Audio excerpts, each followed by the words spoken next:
لا إله إلا الله محمد رسول الله. Bismillahirrahmanirrahim. Assalamualaikum warahmatullahi wabarakatuh. Alhamdulillahilladzi allafa baina qulubina fa asbahna bi ni'mati ikhwana. Asyhadu an la ilaha illallah wahdahu la syarika lah. Iyyahu na'budu wa iyyahu nasta'in. Wa asyhadu anna nabiyyana Muhammadan abduhu wa rasuluh. Allahumma salli wa sallim ala nabiyyina Muhammadin wa ala alihi wa ashabihi alladhina amanu wa amilus salihati ila yaumil maut. Hadirin jamaah salat subuh dirahmati Allah. Alhamdulillah, kita bersyukur pada Allah atas segala limpahan rahmat, nikmat dan karunia-Nya sehingga kita bisa beraktivitas sebagaimana biasa. Salawat teriring salam semoga tercurah pada qudwah kita, Rasul kita Nabi Muhammad sallallahu alaihi wasallam serta keluarga, sahabat dan umatnya yang terus dan senantiasa menghidupkan sunnahnya hingga akhir zaman. Baik jamaah sekalian, tema kita kali ini waspadai fitnah akhir zaman. Jamaah sekalian, ya, saat ini kita sedang berada pada akhir zaman yang dipenuhi banyak fitnah, ya. Kata fitnah berasal dari bahasa Arab, al-fitnah artinya ujian atau cobaan.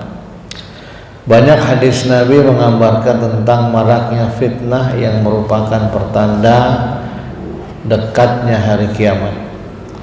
Di antaranya makin singkatnya waktu, kebakhilan yang merajalela, perselisihan di antara umat, pembunuhan di mana-mana, peperangan, kemungkaran, maksiat dilakukan dengan terang-terangan, ya, menyebarnya berita bohong atau hoax, ya, dan lain sebagainya.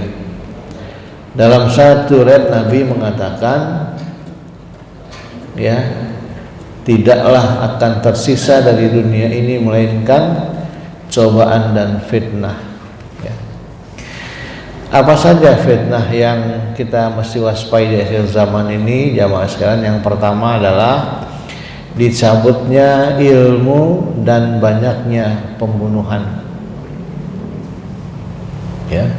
An Abi Hurairah qala Rasulullah sallam, ya, tadharu yataqarabu zaman wa yuqbadu ilmu al-fitanu wa yuqasuh, ya, wa yaksurul hajru. Qalu wa mal hajru ya Rasulullah? Qala al-qatl.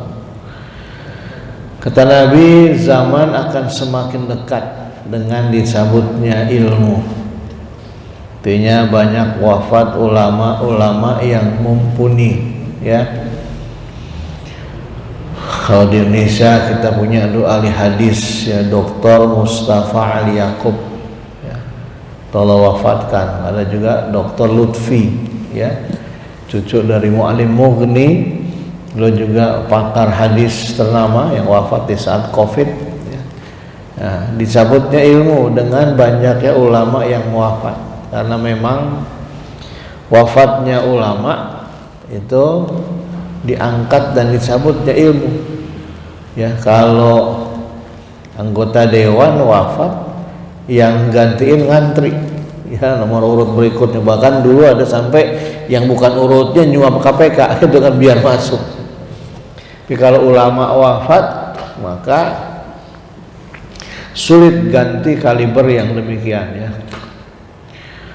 Saya ngalami tahun 2019, saya jamaah ingat ketika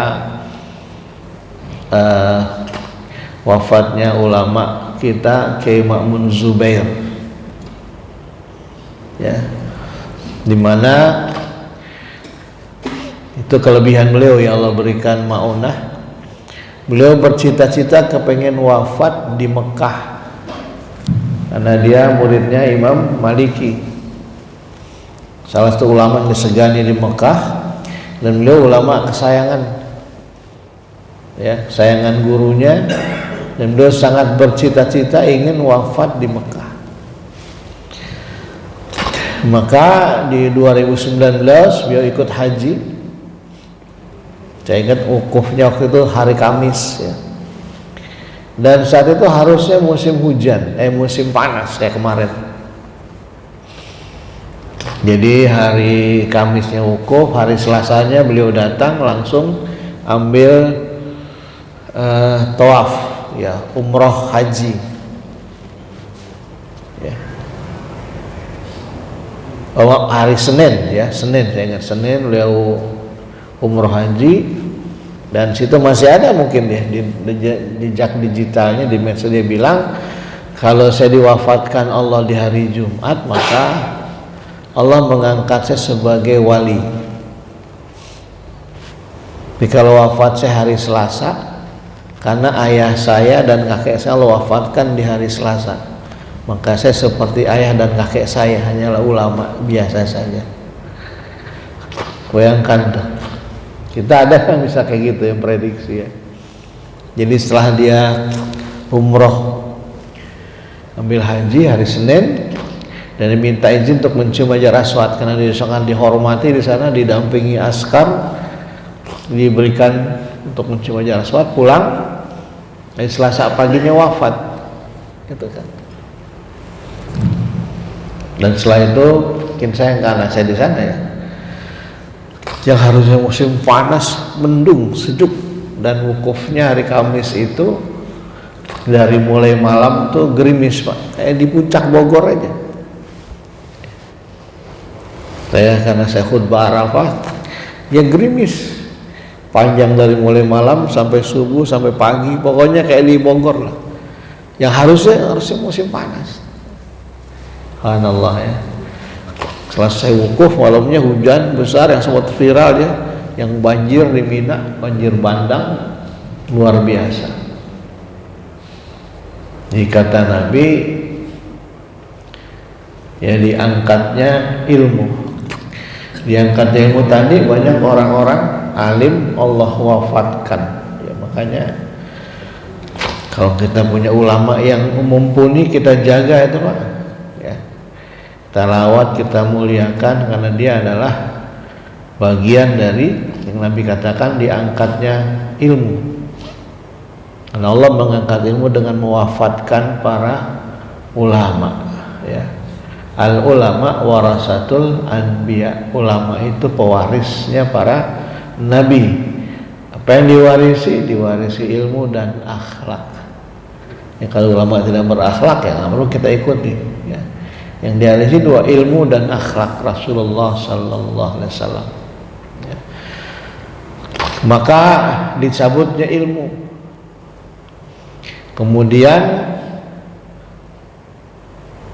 kata Nabi, wa yaksurul hajru. Dan kadang Nabi pakai istilah yang sahabat nggak umum, ya, nggak populer. Seperti dulu Allah akan menghidupkan wahan di antara kalian. Oh, mal wahyu ya Rasulullah. Apa itu wahan ya Rasulullah? Hubbud dunya wa kariyatul maut, cinta dunia dan takut mati. Sama begitu Nabi mengatakan wa yaksuru hajru, akan banyak al-hajar. Sahabat bingung. Qalu wa mal hajru ya Rasulullah? Apa itu al-hajru? Kata Nabi, al-qatlu, banyak terjadi. Al-hajr itu pembunuhan. Jadi nyawa pada masa itu sangat murah, ya. Pembunuhan dilakukan di mana-mana. Kadang-kadang nggak jelas, ya. Sudah mulai marak pembunuhan. Kemudian ada orang dibunuh yang tidak terungkap latar belakangnya, seorang diplomat, sampai sekarang nggak jelas, ya. Nyawa menjadi murah, ya. Orang demo dilindas mobil baru Barakuda mati, Pembunuhan di mana-mana menjadi hal yang lumrah. Nyawa manusia nggak dihargai lagi. Padahal membunuh satu jiwa tanpa bersalah seolah-olah sama dengan membunuh seluruh penduduk dunia. Nggak boleh. Jadi banyak terjadi pembunuhan di akhir zaman. Ya. Orang dengan gampang, bahkan sekarang banyak orang gampang meledak emosinya, gampang tantrum kalau bahasa ini ya, sehingga nggak berpikir panjang, dengan segera dia mengambil tindakan yang terkadang dampaknya nggak dia pikirkan. Ya. Terjadi pembunuhan di mana-mana. Yang dulu juga sudah terjadi ya pada masa Nabiullah Adam alaihissalam. Pembunuhan yang pertama kali dilakukan ya antara Qabil terhadap Habil. Ya, karena urusan soal berebut wanita terjadi pembunuhan. Ya. Yang kedua kata Nabi, fitnah akhir zaman banyak orang yang berbicara tidak pada tempatnya, ya bukan bidangnya, sehingga makin kacau pemahaman orang. Nabi tidaklah engkau berbicara dengan satu kaum suatu perkataan yang tidak bisa dipahami oleh akal mereka. Makanya kata Nabi, khatibin nasa ala qadri uqulihim, berbicara kepada manusia dengan kadar kemampuan akal mereka. Likulli maqal maqam wa likulli maqam maqal. Tiap tempat ada pembicaraannya dan setiap pembicaraan ada tempatnya. Ya. Seperti kemarin rame kan, sampai demo entah ada tumpangan walau, tapi kan berawal dari ucapan orang-orang yang kita anggap terhormat yang tidak pantas, yang tidak pada tempatnya. Ada rakyat menuntut supaya dewan jangan spill kekayaan, ya, minta kenaikan, ya. Bayangkan dewan gaji 3 juta sehari, sementara guru honorer ada yang masih 300.000 sebulan. Ya,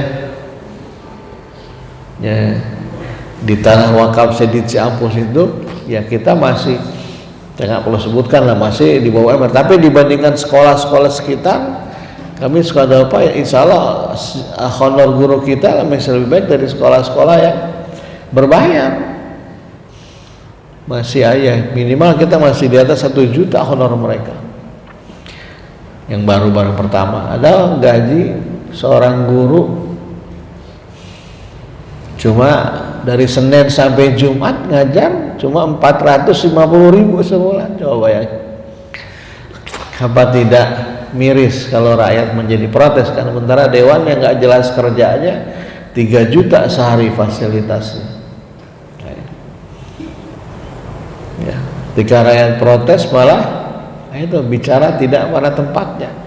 Di forum yang terhormat bahasanya tidak terhormat, dengan mengatakan rakyat yang protes saya ingin bubarkan DPR adalah manusia yang super tolol. Masya Allah, banyak orang yang berbicara tidak pada tempatnya.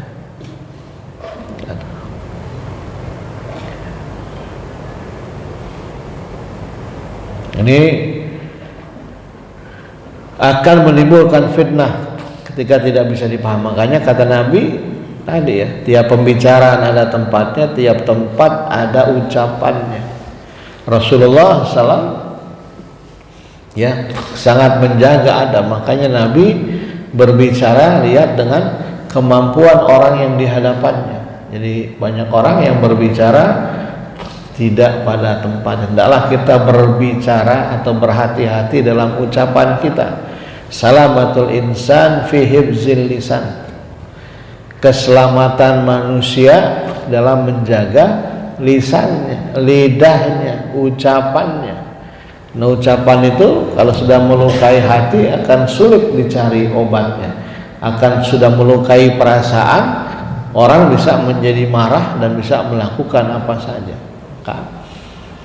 Ini penting ya.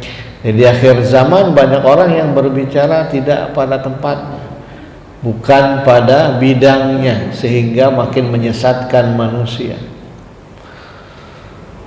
Yang ketiga kata Nabi, para pendusta dipercaya, banyak orang bodoh mengurusi urusan umat. Ini fi akhir zaman nih. Qala Rasulullah, sayati 'alan nas sanawaitu khada'an. Rasulullah SAW bersabda, akan datang tahun-tahun penuh dengan kedustaan yang menimpa manusia. Ya. Para pendusta dipercaya, pengkhianat diberi amanah, dan orang-orang jujur dikhianati. Wa yantiku fiha ruwaidah, maka nanti ruwaibidah ya, turut berbicara. Ruwaibidah siapa itu? Kata Nabi, ruwaibidah adalah orang-orang bodoh yang mengurusi urusan orang banyak. Ya, bagaimana negara yang besar diurusi orang yang nggak jelas sekolahnya misalnya. Negara besar yang luar biasa, yang penduduknya berpendidikan tinggi, diurus oleh orang yang tidak jelas pendidikannya. Jadi itu adalah fitnah akhir zaman. Nah, itu yang disebut Nabi dengan ruwaibidah ya. Jadi orang-orang bodoh yang mengurusi urusan orang banyak. Dia aja nggak paham, sekolahnya aja nggak nyampe, pendidikannya nggak jelas, ngurusi masa yang begitu besar. Nah, ini akan akhirnya nanti yang dikhawatirkan ya, kepemimpinannya hanya diperalat orang-orang yang zalim, orang-orang yang culas, dia hanya menjadi boneka. Itu yang dikhawatirkan Rasulullah. Yang ketiga,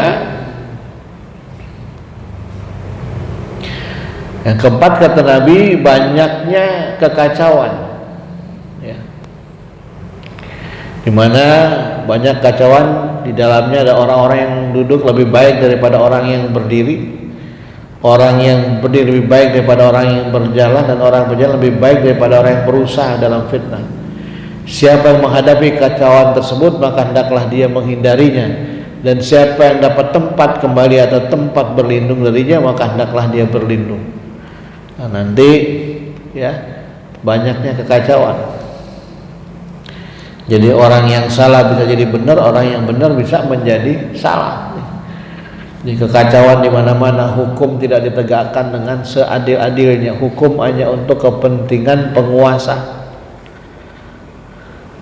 Ya, itu sudah terjadi sekarang ini.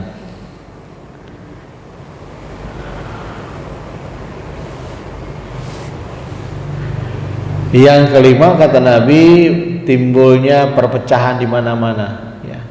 Satakunu fitanun wa firqatun fa idza kana kadzalika faksir saifaka wattakhir saifan min khashabin. Kelak akan ada banyak kekacauan dan perpecahan. Ini kan sudah terjadi. Jika sudah seperti itu, maka patahkanlah pedangmu dan pakailah pedang dari kayu. Artinya di saat itu kita saling bunuh antar saudara kita. Kan sudah terjadi itu. Orang dengan pedangnya, dengan goloknya mengusir pengajian, mengusir ustadz yang dianggap ekstrim, yang tidak sejalan, yang anti NKRI, anti kebinekaan. Ya sekarang lagi sedang dibentuk Ormas PWI, ya kan, yang tujuannya anti kepada habaib, antar kita difitnah, diadu domba, terus begitu. Banyak perpecahan di antara kita, sehingga kita hidup saling dalam kecurigaan. Maka dalam kondisi begitu kata Nabi, patahkan pedangmu dan pakailah pedang dari kayu. Artinya jangan sampai kita saling bunuh di antara sesama saudara kita. Pakailah pedang dari kayu, karena itu mereka adalah saudara sendiri. Jangan sampai kita menjadi adu domba. Dan ini pun terjadi sejak zaman dahulu ya. Pembunuhan yang terjadi ya, perpecahan, saling bunuh, bahkan ya, sampai cucu dan Nabi ya, di Karbala menjadi korban. Ya. Perpecahan di antara kita. Yang berikutnya kata Nabi, munculnya fitnah terhadap wanita. Ya. Yang paling berbahaya munculnya fitnah terhadap wanita. Dan tadi saya ungkapkan pembunuhan yang pertama kali terjadi, darah yang pertama kali tumpah karena urusan wanita. Karena Qabil merasa kembarannya lebih cantik, lebih menarik daripada kembarannya Habil. Sementara perintah Allah supaya dinikahkan anak-anak Adam silang. Karena lahir kebetulan kembar, dua, sepasang. Habil nggak menerima kawin silang, dia mau dinikahkan dengan pasangannya. Karena pasangannya jauh lebih cantik daripada pasangannya Habil. Apa yang terjadi? Demi syahwatnya untuk menikahi pasangannya sendiri, dia membunuh saudara kandungnya. Muncul fitnah wanita di mana-mana, ya. Sudah terjadi. Orang pejabat tinggi, ya, masuk kemarin tokoh yang ramai dibicarakan, ternyata banyak wanita simpanannya. Dan Quran sih mengatakan inna kaidakunna azim, sungguh godaan perempuan itu sangat dahsyat. Godaan setan inna kaidahum dhaif, godaan setan terlemah. Tapi kalau godaan perempuan, nah ayat ini kan latar belakangnya ketika godaan terhadap Yusuf alaihissalam. Bayangkan sekali bernabi Yusuf saja hampir tergelincir kena godaan perempuan. Baca dari surah Yusuf, walaqad hammat bihi wa hamma biha laula ar-ra'a burhan rabbih. Walaqad hammat bihi, maka sungguh Zulaiha tergoda, wa hamma biha, Yusuf pun tergoda. Bayangkan, laula ar-ra'a burhan rabbih, seandainya Yusuf tidak melihat burhan dari Tuhannya, tanda dari Tuhannya, ya. Fitnah wanita di mana-mana. Yang sekarang ini, apa di era sekarang, dia nauzubillah. Kalau dulu jamaah sekalian, pelacuran itu ada lokalisasinya, ya kan? Dulu terkenal Jakarta, Keramat Tunggak, di manalah, ya. Nah, sekarang itu lewat HP kita sudah, lewat TikTok, kadang lewat WA. Pernah saya tidak, kadang-kadang ya, kadang-kadang saya menerima WA yang tidak ada, karena bukan berteman, nggak ada di phonebook saya, no name kan, nggak ada namanya, tahu-tahu tulis WA, apa kabar kakak, gitu kan. Nah kalau kakek dipanggil kakak kan penasaran, siapa sih manggil kakak? Gitu dibuka, gambar perempuan yang dengan posisi yang menantang, yang macam-macam. Fitnah perempuan, inna kaidakunna azim. Kata Quran, godaan perempuan itu sangatlah berat. Makanya wanita dalam Islam sangat dimuliakan. Cara berpakaiannya, bersuaranya, nggak boleh mengundang fitnah, mengundang syahwat, ya. Dan itu berat, ya kan? Ya, saya pernah diundang di suatu departemen lah, saya nggak perlu sebut ya, di mana acaranya temanya taubatan nasuha, gitu ya, di sebuah kementerian, undangan pengajian bulanan, temanya taubatan nasuha. Saya menjadi narasumber, nanti ada testimoni, Pak. Saya belum tahu siapa testimoninya. Ini seorang perempuan pakai hijab, pakai apa namanya, cadar. Jadi suruh ceramah setengah jam, nanti testimoni 15 menit. Ya sih, sudah bertobat katanya. Terus dialog. Setelah ceramah, testimoni, ternyata testimoninya mantan bintang film Panas gitu lah. Ya Bapak tahu lah, era 80-an ya, yang sering bareng sama Indro, yang sampai sekarang kalau sebut nama dia itu udah keluar tuh film. Ya, dulu tahun 80-an sangat terkenal si perempuan ini. luar biasa ya, karena badannya yang seksi dan bintang termahal, bintang panas termahal pada masanya. Bahkan pernah ikut juga bintangnya film-filmnya Warkop. Nah, ketika dia cerita perjalanan dia menjadi dari orang biasa di kampung naik jadi sampul majalah, terus menjadi artis sampai akhirnya terjebak menjadi pemain panas lah bahasa kita ya. Akhirnya dia tersadarkan, sekarang pakai hijab, bahkan pakai cadar ya. Yang menjadi terhenyak adalah pertanyaan jamaah gitu ya.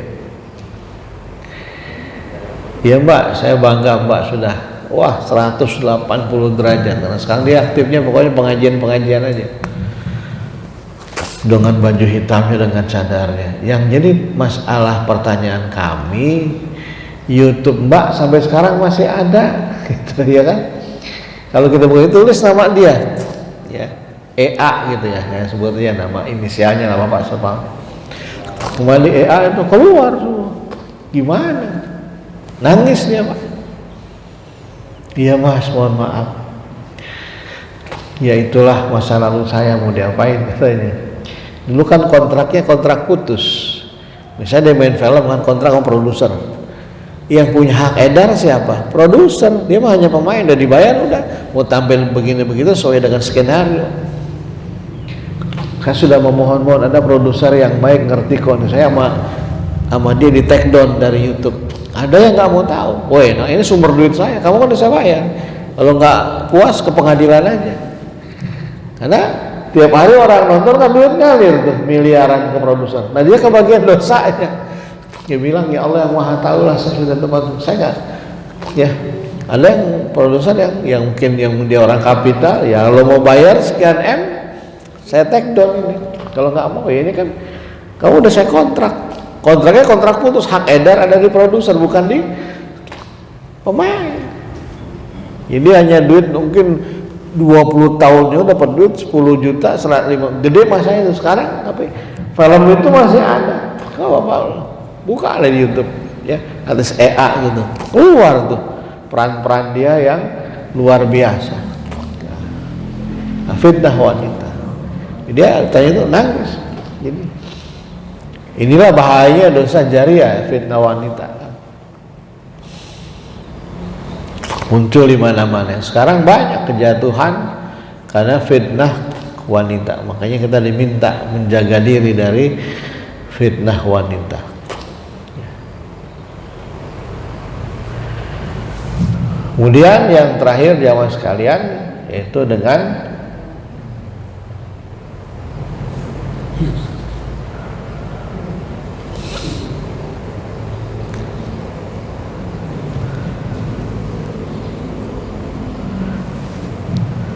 fitnah Dajjal. Apa itu fitnah Dajjal?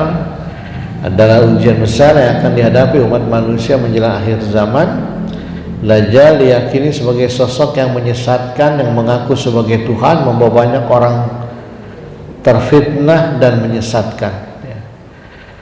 Nah, fitnah Dajjal ini, jamaah sekalian, yang pertama pengakuan sebagai Tuhan. Ya. Dajjal akan mengaku sebagai Tuhan yang meminta pengikutnya untuk menyembahnya. Kemudian kemampuan Dajjal luar biasa, memiliki kemampuan yang luar biasa dalam menyesatkan banyak orang. Kemudian Dajjal ini akan menghasut dan memecah belah umat ya. Dajjal akan berusaha memecah belah umat ya, dan menimbulkan konflik di mana-mana ya. Dalam ajaran Islam, umat Islam diajarkan untuk berlindung dari fitnah Dajjal melalui doa ya. Amal saleh meningkatkan iman. Dajjal diyakini akan muncul menyerang akhir zaman sebelum kedatangan Isa Al-Masih untuk memusnahkannya. Maka menghadapi fitnah akhir zaman ini ya, perlu kita siapkan. Yang pertama adalah ilmu ya. Mari kita hadir di majelis ilmu, di mana salah satu manfaat terbesar ilmu adalah kemampuannya untuk bisa membedakan antara yang hak dengan yang batil. Di zaman di mana banyak orang terjebak dalam hawa nafsu ya, hedonisme, ideologi sesat, ya, pemahaman yang keliru, maka ilmu agama yang bersumber dari Al-Quranul Karim dan As-Sunnah menjadi satu-satunya cara mengetahui yang benar dan yang salah. Allah berfirman, ya, hal yastawil ladzina ya'lamuna wal ladzina la ya'lamun. Apakah sama orang yang berilmu dengan orang yang tidak berilmu? Ya. Bahkan Nabi pernah mengingatkan kita dalam pesannya, badiru bil amali shalih. Untuk kita yang kedua, pertama adalah ilmu, hadir ke majelis-majelis ilmu. Kedua, bersegera dengan amal-amal saleh kita. Kata Nabi, badiru bil amali shalih, bersegeralah kamu dengan amal-amal saleh kamu.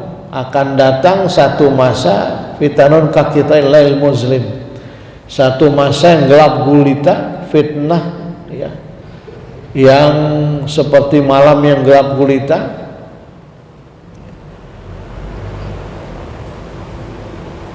Yusbihu rajulu mu'mina wa yamsi kafiran. Pagi-pagi orang ini mukmin, sorenya udah kafir. Atau sorenya dia beriman, paginya sudah kafir. Yang lebih parah kata Nabi, ya bi'udinahu bi'aradin minad dunya.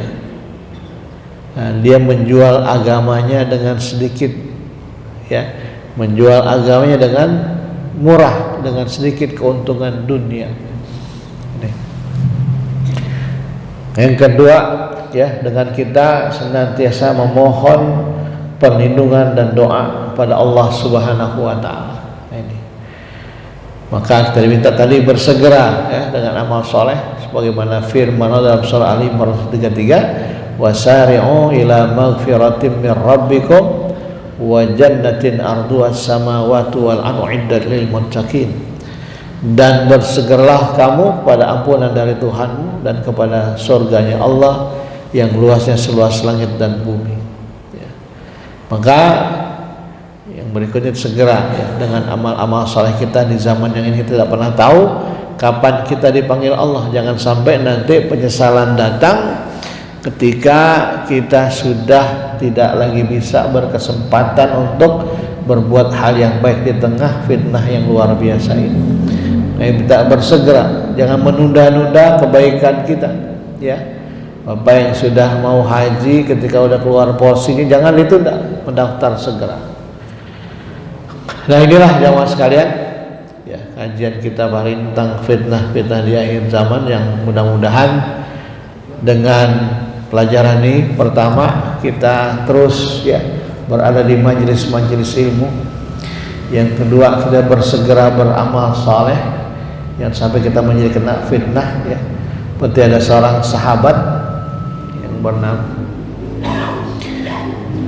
di mana sahabat yang bernama Sa'ban ini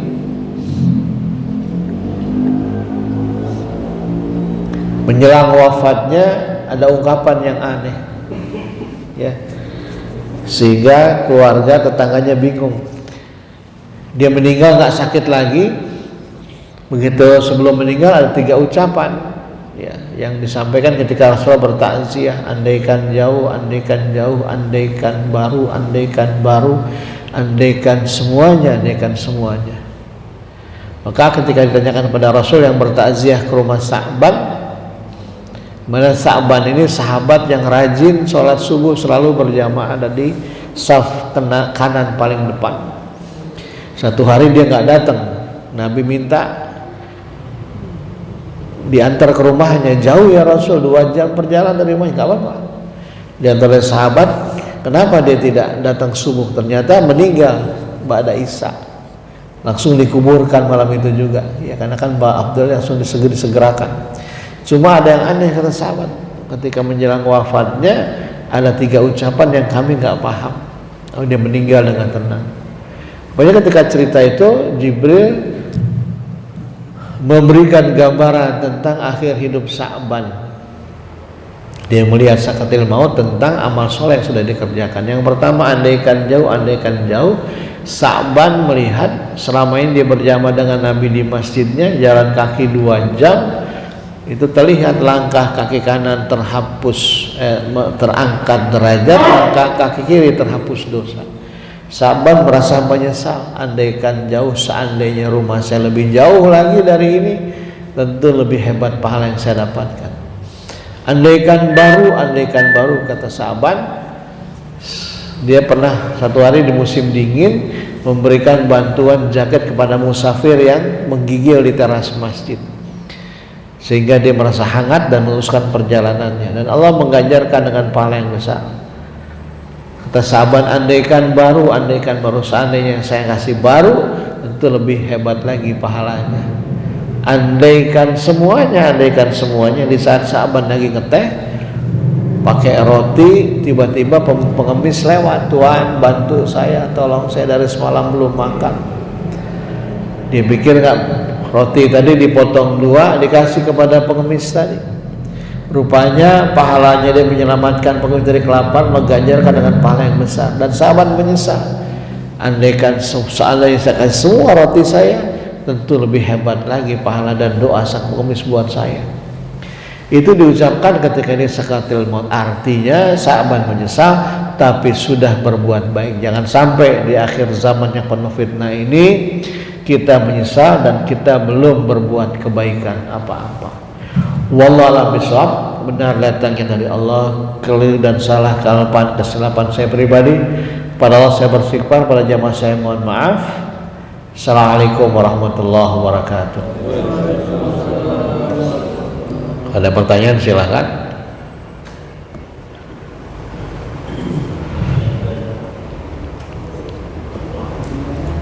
Udah paham semua kayaknya ya.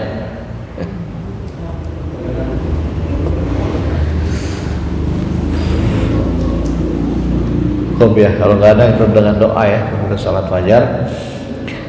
Baik, kita tutup dengan doa. Astaghfirullahaladzim, astaghfirullahaladzim, astaghfirullahaladzim. Walakal hamdu ya ma'bud. Allahumma salli wa sallim ala sayyidina Muhammadin fil awalina wal akhirin wa sallim wa radiyallahu ta'ala an kulli sadatina ashabi rasulillahi ajma'in. Bismillahirrahmanirrahim. Alhamdulillahi rabbil alamin, hamdan na'imin, hamdan syakirin, hamdan yu'afi ni'amahu wa yukafihum mazidah. Ya Rabbana lakal hamdu wa lakal syukru kama yanbaghi li jalali wajhikal karim wa li azmi sultanik. Allahumma inna nas'aluka salamatan fid din wa afiyatan fil jasadi wa ziyadatan fil ilmi wa barakatan fil rizki wa taubatan qabla al maut, rahmatan indal maut wa maghfiratan ba'dal maut wa mahawin alaina fi sakaratil maut wan najata minan nar wal afwa indal hisab. Allahumma aftah alaina abwabal khair wa abwabal barakah wa abwabal ni'mah wa abwabal salamah wa abwabal rizki wa abwabal afiyah wa abwabal maghfirah wa abwabal jannah. Rabbana atina fid dunya hasanah wa fil akhirati hasanah wa qina adzaban nar. Wa sallallahu ala sayyidina Muhammadin nabiyil ummi wa ala alihi washabihi wasallam walhamdulillahi rabbil alamin. Subhanaka Allahumma rabbana bihamdika asyhadu an la ilaha illa anta astaghfiruka wa atubu ilaik walhamdulillahi rabbil alamin.